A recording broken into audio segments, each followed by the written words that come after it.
മറ്റൊരു കാര്യം V S Ranjith, ഈ വടകരയിൽ സർവകക്ഷി യോഗത്തിന് കോൺഗ്രസ് വരാൻ സാധ്യതയില്ല എന്നത് ഏറെക്കുറെ ഉറപ്പിച്ചിരിക്കുകയാണോ?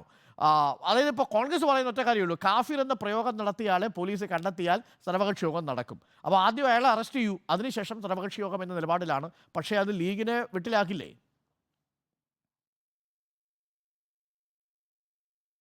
തീർച്ചയായിട്ടും ഈ തെരഞ്ഞെടുപ്പിന് ശേഷവും വടകരയിൽ ഇങ്ങനെ രാഷ്ട്രീയ വിഷയങ്ങൾ ചുട്ടുപൊള്ളുകയാണ്. ഡോക്ടർ അരുൺകുമാർ ഉണ്ടാക്കി വിട്ടൊരു വിവാദം കൂടിയാണിത്. കാരണം പി.കെ. കുഞ്ഞാലിക്കുട്ടി ഡോക്ടർ അരുണിനോടാണ് പറഞ്ഞിട്ടുള്ളത് ഈ സർവകക്ഷി യോഗം വിളിച്ച് സമാധാനം ഉണ്ടാക്കണം എന്നുള്ളത്.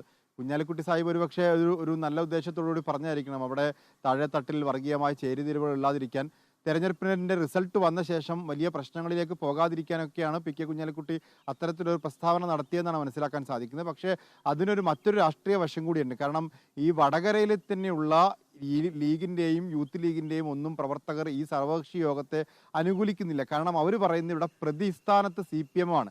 അങ്ങനെ CPM ഉണ്ടാക്കിവിട്ട ഈ വർഗീയ ധ്രുവീകരണത്തിന് എന്തിനാണ് ഒരു സർവകക്ഷി യോഗം വിളിച്ച് ഒരു ഒത്തുതീർപ്പിലേക്ക് എത്തുന്നത്? ഇവിടെ പ്രതിസ്ഥാനത്ത് CPM ആണെന്ന് തെളിയിച്ചിട്ടുണ്ട്. അത് പോലീസ് തെളിയിക്കട്ടെ, അതിലെ പ്രതികളെ പിടിക്കട്ടെ, എന്ന് ശേഷം സമാധാന യോഗമാവാം എന്നുള്ളതാണ് യൂത്ത് ലീഗിൻ്റെയും അവിടുത്തെ 7 മണ്ഡലം കമ്മിറ്റികളിലുള്ള ഈ ലീഗിൻ്റെയും ഒക്കെ അഭിപ്രായം. അതോടൊപ്പം തന്നെ നേതൃത്വം ഉൾപ്പെടെ ഇപ്പോൾ നിലപാട് സ്വീകരിച്ചിരിക്കുന്നത് ഈ കാഫർ പ്രയോഗം നടത്തി ലീഗിനെയും UDF-നെയും ഒക്കെ വർഗീയവാദികളായി ചിത്രീകരിക്കുന്ന പ്രതികളെ ആദ്യം പിടിക്കട്ടെ, അതിനുശേഷം യോഗമെന്നുള്ളതാണ്.